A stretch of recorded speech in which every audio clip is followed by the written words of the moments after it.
Oh, welcome back my gardening friends. Well, let's do a plot tour.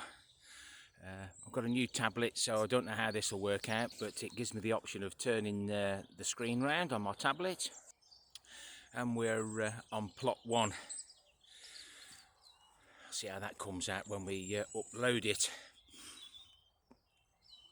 But with my tablet being broken, this plot tour January 2025 is just a little bit later than usual, but we've still got plenty of wood chips. As you can see, we've popped a few wood chips down just to make it look like I've done something. We have made a start on removing the autumn fruiting raspberries. They're potted up there. I've got 10 of this bunch. I'm going to take 10 of those and 10 there. Now, I originally planted just 1 or 2 plants that we found when we did #starting a new allotment. I think I found them in that direction. I hand dug all this plot to make sure and ensure that there was no bindweed, couch grass, etc. And then we'll see. We're only going to be planting raspberries down that end because we've harvested so much fruit and you can only use so much. So I'm going to keep this blackberry here, those raspberries there, autumn fruiting raspberries. We'll take that blackberry out there, and then once we ensure that these are shooting as we'd like them, we'll put about 20 plants down there. But I will mix them up because realistically this end was the best cropping, so we'll have to see. And there we've just adjusted this structure because the raspberries were going up and flopping to the side, so now I'm going to pop a few up the middle. That'll just make it easier for harvesting.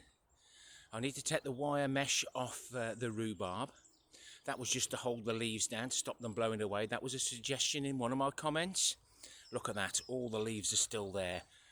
The leaves that I put elsewhere have all blown away.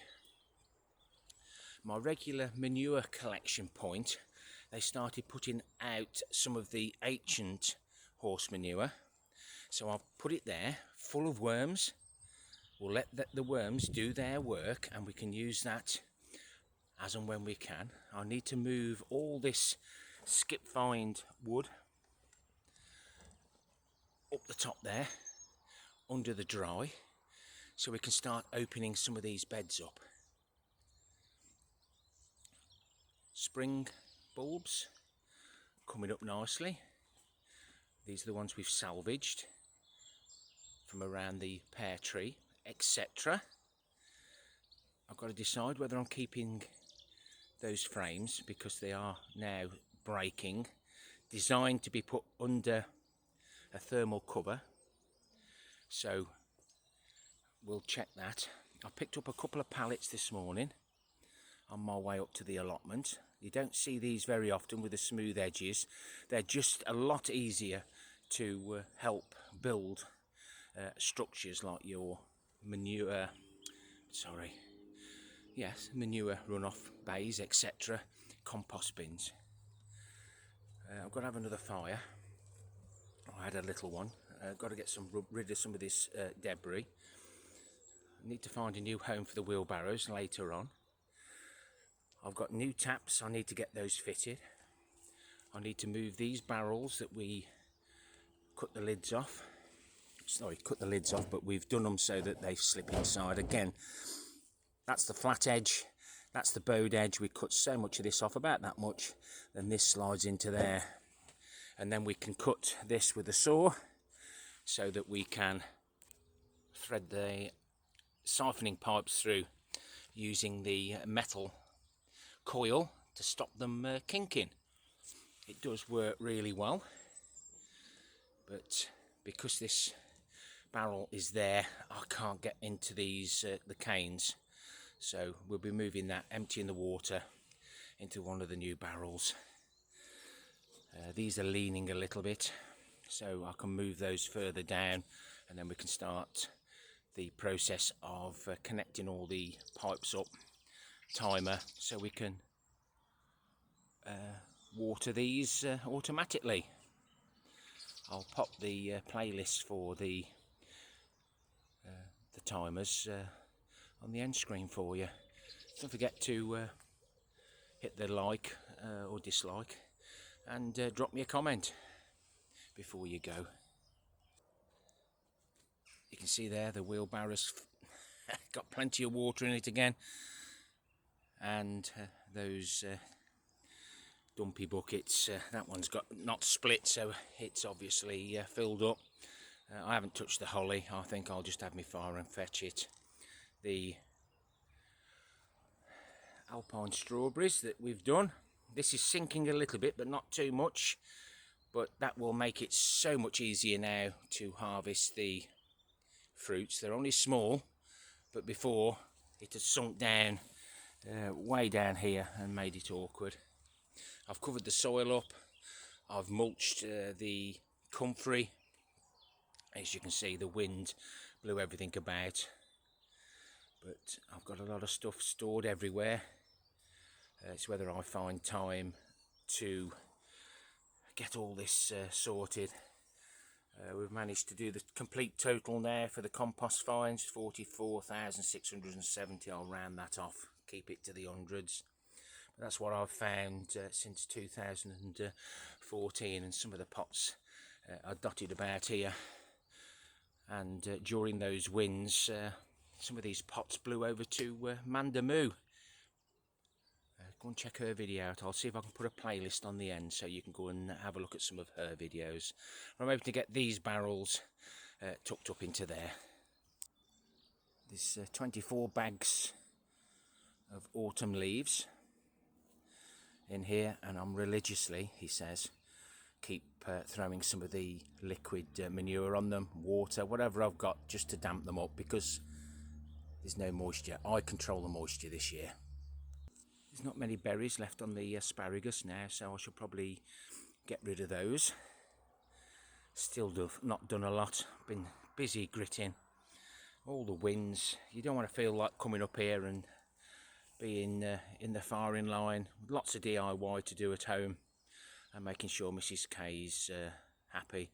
She goes for her next treatment on Friday, and those will continue for every 3 weeks right up to January 2026, when that then stops, and we're just in the hands of whatever happens next.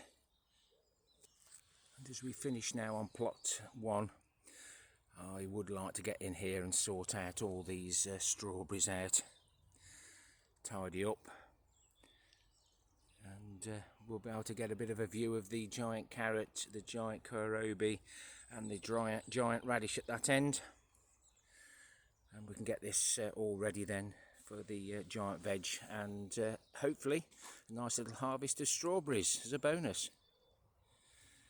It'll be nice to get the wood chips down here, get that little bit of couch grass out that's crawling in from outside, and those piles are from the red ants. That soil is absolutely lovely, so that will be reused elsewhere. As we make our way over to plot 3, my neighbour's been up and he's rotivated his ground, absolutely saturated with that with manure. Been very barren the last few years with the people that have had it, but on to plot 3, lovely wood chips. All the pruning's been done. I need to make a decision on what's coming out and what's coming in from the cuttings that we've done. There's one blueberry got to come out. Nobody's mentioned about this that's come off another plot from somewhere, but I'll leave it there for now. If not, it'll go on the recycle pile at the entrance to our allotments site.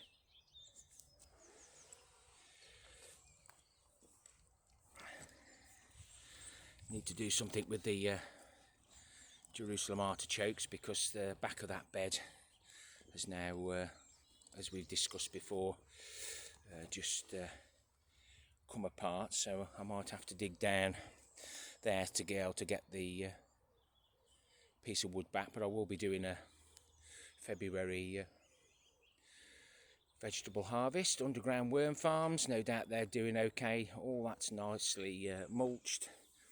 This bed's all nicely mulched now, just with some compost. First time using sheep's wool on my allotment, and it looks like it's doing pretty good. And I think I will just top that up with some of the compost that we find, and then plant through that, and then the plants will feed off the nitrogen produced by that. We'll be giving a bit of a reveal before we do that. We'll turn it over and see how well it's breaking down. These beds had manure underneath and then topped off with cardboard. You can see now how well the cardboard is rotting down. It does tend to last well into March, and then you get bits that just disappear. You can see more so there. Look, it's just breaking down, and the worms do love to hide under here. It is a little bit cold, but to find them near the surface is good to see, making that manure disappear. Temporary compost bins. I'm so glad I saw that on another video. And all the juices drain off into this bed, which my next lot of plants use. There's all the cuttings. Most of them have taken. I've had a quick look. Most of them have got the buds on. There, I took those December 23. Carrots are sitting under there, ready for a harvest. Bean beds are all here. A garlic that we must have left in the ground 2 years ago, a baby one maybe, that's poked its head through. Again, cardboard here. There's over 6,800 litres of water on this system around the polytunnel, using the guttering. Parsnips are here. I'm moving with parsnips and carrots. I'll be doing a separate video on that. But there's all the barrels. These ones here.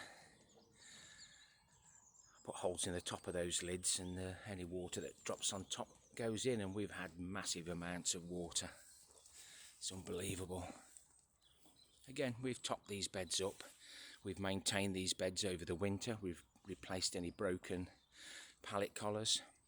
A little bit of an experiment with the silver skin onions that I didn't pickle, and I'm pretty sure that will split. That's gone into two. These were really baby ones, and even those have split into two. So that'll encourage me to save some of my silver skin onions and plant the following year. These are the, let's have a look. These are the baby walking onions, the little bulblets. As you can see there, look at them coming through all the way along. And then here we've got the mother walking onions. Those are the ones that you would normally eat. So hopefully they'll grow and split, etc. Golden gourmet shallots. I left 2 in the ground, and I've ended up with all these from their bulblets and where they've split. This had manure in 2024. So they were save seed. So I'll increase my stocks, and I'll be able to have some pickling onions as well. This is where I grow my giant potatoes. I'll go more into that in the future. I leave tubs all about the place so I can chuck all my rubbish in. There's nothing worse than just picking it up and then just chucking it back on the floor again. There's one of my sieves, and for my new viewers, that's a cover off a fan. Replace that, really good. Happy with that. Here's some wood chips from underneath the paths. They're approximately 4 years old, and once they're sifted you get some really nice material. This is all the compost that comes out of my potatoes, homemade. And here's some of the compost that we find. We're fully stocked now, really, more than enough. I've got 2,000 litres sat in 2 builder's bags on the other allotment. I'm going to plant my carrots and parsnips in to see if we can help with the carrot fly. That's another video that will be coming up, and my experiences with the carrot fly and whether they crawl up, they fly. But I've had them really high and they've still got carrot root fly. There's the cocoa koi, and this is the compost that they add the perlite to. As we just move around the corner to the garlic, this is the red Russian. As far as I can see, everything I've planted has come up. Maybe one just there. But the elephant garlic from Mycorrrhzal originally is all showing well, and as you can see, it's very similar to the garlic that's growing elsewhere as a volunteer. The Apria I planted extra because I planted the bits that were already growing in the other bed, and now I've got it growing everywhere. So I should have planted the bulb, not the living plant. And these are the walking onions. If you remember, I did say a lot of these are planted just from these bulbs when you separate them, but I did say that I was going to just drop them down on the floor like that, because that's how they would drop down. There's one there, look. Hopefully they'll come through. I'd hate to lose them all, but then again, the ones that I've given away to my viewers, I shall have to ask for some back. But hope everybody has success that ended up with them. But I'm hoping to keep this bed now just there. But again, here's another bed. We've got some Performer and Manitou, and then I'm taking part in Steve Digwell's single seed potato challenge, hopefully again to get the biggest potato. But these pallet collar beds are nice just to be able to go around, easily reachable to the far side, but you can get from that side. On the other plot I've put them together knowing that I can reach to the middle. I took the last lot of carrots out of here, and if you want to see, there's the blue barrel, there's the actual loft water tank, and we still got carrot root fly. I need to strip out all the long roots so I can get all the new compost in. And I don't know where all my cloth bags went, Mandamoo.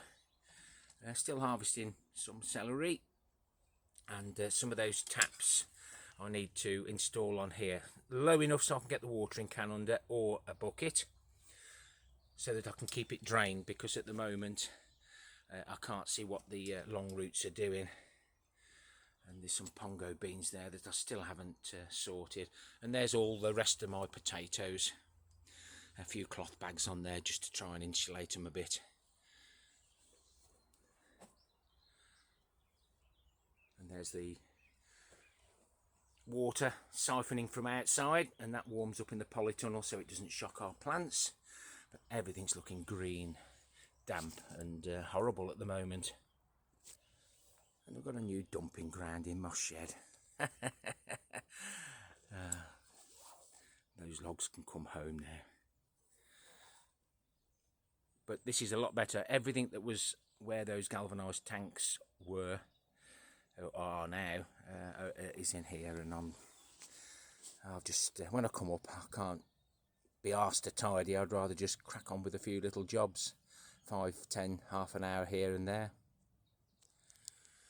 So I'm not sure how this is going to work out, front, back, whether my speech will come out my mouth exactly the same as it should do. If not, apologies. We'll know until I play it back.